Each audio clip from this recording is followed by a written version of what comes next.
Okay, I'm kind of recovering from a surgery and I'm driving myself crazy. But I wanted to entertain myself, so I'm going to do that. What I thought I would do is talk about put two things side by side. One, the C gap run, the back side of the C gap run, and two, the A gap run and the veer side, what I've been calling the veer side. Uh, like I said, we used to run inside zone here, and then we sort of moved it to here, and this happens to be duo. So it depends on how you look at it. So just to make all that clearer, I just said that's the veer side. We're veer blocking. But anyway, we're going to talk about pace, okay?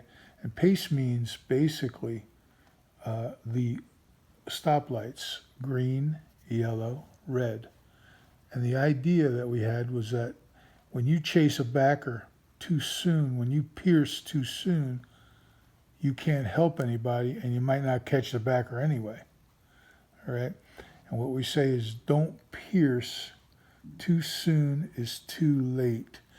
Okay, and what that means is it's kind of I think a clever idea, but uh, we think that it's better to hang around the line of scrimmage when you're in red light and give help to people, at least a half a second, whatever, okay, than it is to go chasing linebackers and not being able to pick up the stunts and what have you.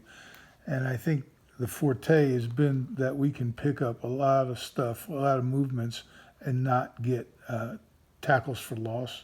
So I'm pretty proud of what we've done over the years, and I think it's effective. But one thing I do want to clear up is, people. I talk to guys and they go, "Oh yeah, you coach lateral, you call sideways lateral," and I, no. We coach angular and circular or incircular.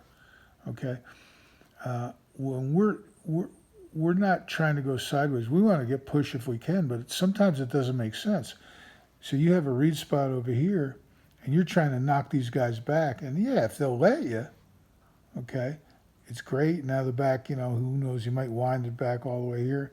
But what we say to that back is you get your feet on that read spot, and you guys on the backside, you got to keep these guys from getting there, okay? You want to encircle them. And what we used to say all that was, okay, we want you to be Apaches. Whereas here, when we combo, and these are more combos, veer block and combos, and we don't combo ever where we say, okay, you two guys got these two. We say, you two guys got these gaps, whoever hits them. But in the meantime, if nobody hits them, help each other. That's the way we talk. So this is the Apache, and our job is to encircle defenders. And this, and the A-gap run, is the stovepipe. And we say to the stovepipe, the back is like smoke. He can change direction without screwing you up with the linebacker. In other words, if he takes off, if he's in the backfield and he just takes off like that, he's going to move the linebacker. That's not going to give you time to double team anybody. Okay, you'll never get to the linebacker. So we say is he's going to run like smoke. He's going to get up into the read spot, and he might even stop, but he is going to make you right. Whatever is happening up here, he's going to make you right. But one thing we have committed to is angular movement, okay? Not straight back, but angular. We used to be a lot of hip-to-hip, shoulder-to-shoulder guys. But the problem is you get this guy moving, and somebody comes from here, runs right under it, okay? It's happened to me at every level, and when we started to adapt to this thing, that angular movement, we shut this linebacker off on the run through and force him to go that way. Okay, so I think it's a pretty good idea. But don't if you want to be my friend, don't ever come up to me and say, "Oh yeah, you're the guy that goes sideways," because I'm not gonna be real happy. Okay, I mean, what am I gonna do? I'm 70 years old. I got 2 hip surgeries, but you know, I'm not. Let's put it this way: I'll stop talking to you. All right. let's move down. Let's move down to the next thing. Okay, I'm just again three technique, or what everybody calls a three technique, and he's yellow light, and what that means is for the guard, yellow light means that this guy can attack either gap. He can attack your gap, or he can attack the tackle's gap because we're all stepping this way. Okay, or he can attack you. All right, when you get a guy in your gap as a guard, that's green light. Go get him. But right here, what we're doing in this C gap run is we got a yellow light guy. We like to say he's a two gap defender. Okay, and what we're trying to do to encircle, we're going to move this way using a shuffle technique. Okay, that's stepping deep with the left foot and being able to open the leg. This is the open leg, and this will be the closed leg. Open leg is, we're moving to the open leg. Okay, square to air. Okay, we got to be square to air. Okay, keeping our shoulders square and using the Heisman, using one hand on this guy. Now, you say, oh well, one hand's not very strong. So well, it doesn't have to be very strong. He's just got to not get run over. And if you see our drills, sometimes we use a thumb roll, sometimes we use the Heisman. Okay, well, this is what we're working on when we use the Heisman. And we say Heisman because as he's moving to the left, he's got his right arm on this guy locked out, just trying to hold him there, trying to buy time for this cat. Okay, but he's moving to red. If he's moving to red, whenever you're in red, you're square to air, looking for a Heisman. And of course, we think he's going to wind up assigned to this linebacker. Okay, the tackle is going to skip square. Okay, the skip step keeps you square. Okay, and then if he's going to skip square into that gap, and if he sees, well, the guard's moving, so the gap's moving too. He's going to get a green light, and what we want him to do is turn to Apache. Okay, so he's going to roll the shoulder down. He starts square, skips square, turn to Apache, roll the shoulder, and encircle. And he's trying to get to the guard. He's not trying to get to the guy. He goes to the guy, okay? He goes to the guy, and the guy escapes. And when he goes to the guard and circles, okay, he's got a chance. Number one, he's going to at least match this guy, okay, when he goes this way, okay? All right, now over here, what we're going to do, okay, we already talked about that. What we're going to do with the guard is we're going to slide step, okay? I used to just tell him to step deep, but right now I'd play with the slide step, and then you're going to not vacate, so you're not leaving this guy, okay? You're not running away from the tackle. That's the one thing you don't want to do. Here, you're vacating, and you're trying to keep a hand on him, so you're trying to give presence to the tackle and buy time. Here, you're going to slide, and it's not very much of a slide because you've already got leverage. You don't need much. You just need to be able to control that gap. Don't vacate that yellow light, okay? Don't run away from him, okay? And then you're setting yourself up for an open left leg and a rewind and chip on that three technique, okay? You are going, this is the tackle. He's going to skip with the far foot, okay? We just decided, well, if we got to cover that much ground, we'll use a skip, and it works pretty good. But it's not a deep skip. It's not like taking this left foot or right foot and crossing under. It's almost like a heel click, okay? So in 2 steps, he's going to be able to cover a lot of ground. And he wants to cover this man by getting his headgear in front. Hopefully, by skipping square, because skip step keeps you square, he's going to be able to get his head in front square, okay? But the number one thing is for him to not let him and the guard get a penetrator, okay? So the guard's slowing down, he's speeding up, just like over here, okay? Same idea, just different techniques based on the relationship, okay? The relationship to the read spot. Okay, so going back over here, that's what we're doing. Okay, now coming down to here, okay, back to the C-gap run. Okay, we say to this guy, look, the linebacker is going to move this way. The tailback's moving him. We're running out here somewhere. Okay, if you chase him, you're going to be sniffing his asshole. Okay, what you want to do is junction him, just like you're a shotgunner, shooting clay pigeons. Okay, so what you're going to do is go ahead and you're going to move into the red. Okay, you're going to have the open leg, be the left leg, square to air, Heisman, and then shuffle off as you feel this guy show up. You're going to shuffle off and stay in the shuffle until you can establish leverage. And if you're running into anything over here, if you're like center, the nose guard, whatever, just make a hole. Make the linebacker recognize the hole and make the linebacker come back to you. Okay? And that's when we pierce. I mean, we're not going to stay in the shuffle for more than 3 steps. Okay? 3 shuffles with the left foot. Okay, so I guess 6 steps. But it usually isn't even that far. You know what's going on. You'll get a feel for it. But we don't want to pierce because we can't help the tackle when we pierce. We can't help the center when we pierce, and we probably won't catch up to the linebacker anyway. Okay, that's the way we do it. Okay, again, this guy. Okay, so there it says here, don't pierce, shuffle. Okay, stay in the shuffle till you establish the leverage.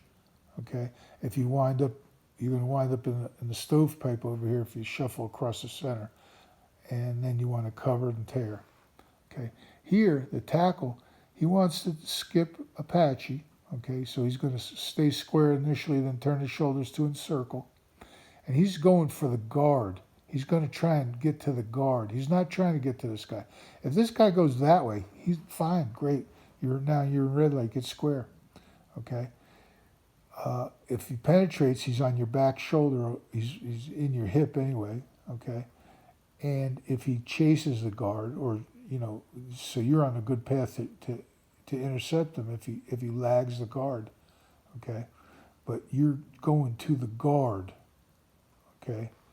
Over here, okay, what was going to happen is we're going to take the slide step, we're going to roll the shoulder and rewind and chip that man. So we're going to slide step with our left foot, open leg by stepping with the right foot, okay, and becoming the rock and chipping this guy. Give him a whack, okay. It's not with your hand, okay. It's either with a thumb roll or a shoulder. And the reason you're rolling the shoulder is to protect yourself. Okay, you don't want him to drive you. You don't want him to get his hands on your chest. Okay, and then once you chip, you're going to gallop, and you're going to gallop to the backer. If the backer starts to step up, you're going to gallop. If the backer goes to your blind side, you're going to stay in the gallop. Okay, you're not going to go chase him, and you're not going to turn. You're not going to rotate. You're going to stay in the gallop with the open leg. Okay, and the back's got to funnel it right there. If the back is looking at the backer, we say to the back, you're going to go in here and press, make that backer come here. If the backer goes here, you're in great shape if we get punched. Okay, and if you see the backer just really hit it and nothing's there and we're getting a good washout, yeah, okay, great. But go to the read spot first. Okay, now here the tackle again is going to skip and he's going to try and cover square. Skipping keeps you square. That's the great thing about it.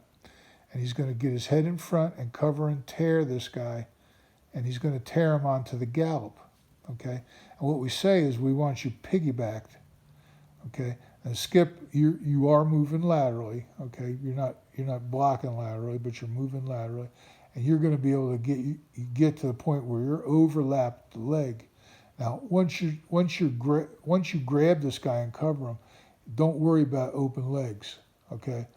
If you've overlapped the guard, okay, properly, you're in pretty good shape, and you just grab this guy and cover him and tear him and flip him and do whatever you got to do, okay? Now, let's go down to the bottom, okay?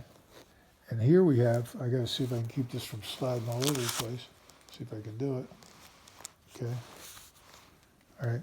Here we have a situation where if the tackle, the defensive tackle, follows the guard, well, guess what? Guard's back to yellow light. He's going to encircle. Okay, he's going to keep this guy from crossing his face. And if this guy's hell bent for going this way, the backer's probably lagging. Okay, and that's all fine with us. Okay, but we're going to encircle that spike by that man. And if he's lagging behind, okay, the tackle's just got to sort it out. But that's why we're using the Heisman. That's why we're not running out of there. Okay, but if he gets grabbed by the guard, the tackle's got to know he's got 3 steps to encircle. If he can't get an encircle in 3 steps, he's going to get square to air, because guess what he's in? He's in red light now. And he's going to try and define this guy and make him go to the guard, and that should make the linebacker come to the tackle. Okay? Now, if you come over here, all right, and this guy spikes, it's an easy grab. You already took the slide step. It's an easy grab, cover and tear. And what we're going to do here is we're going to skip, and we realize that man's moving further. He's trying to go across the guard. And what we want to do is use 2 hands and define him. Okay? We want to scrape paint off the guard. We want to get as close to the guard as possible and define him and put him on the guard. Okay? And should make the linebacker come to us. Now in that gray area where he's trying to stay behind the guard but in front of you, that's where the defining comes in. You shove his ass, okay? Remember, this guy came back to chip him, okay? And it should be a 1-2 punch. You shove him, and if the 2 of you wind up double teaming him, great, okay? You're gonna double team him like this, and the back will read the backer. Okay, double team at that angle, and the back will read the backer. And the big trick is to make this guy either get to the guard or take him yourself. Okay, you're never going to bypass, and you're never going to be in a hurry to do what? To pierce. Don't worry about the linebacker. Get this guy blocked first. Even if the 2, it's Howard Mudd used to say, it's better to have 2 on 1 than none on 1. And this is the one he was talking about. Okay, the guard thinks, well, I got the backer, and the tackle thinks, well, I got the backer. And here's this guy making a tackle in the backfield. Okay, better to have 2 on 1 than none on 1. And if you got to let this guy run free, well, hopefully you're going to get some punch over here. Okay. Anyway, it's probably time for me to go to sleep, but this took a little longer than I thought, but that's what I got. Okay. Hopefully that helped. I mean, we've basically talked about this for years and years and years, but I just thought, okay, we'll do it side by side. Okay, step by step, side by side. Okay, all right, see you.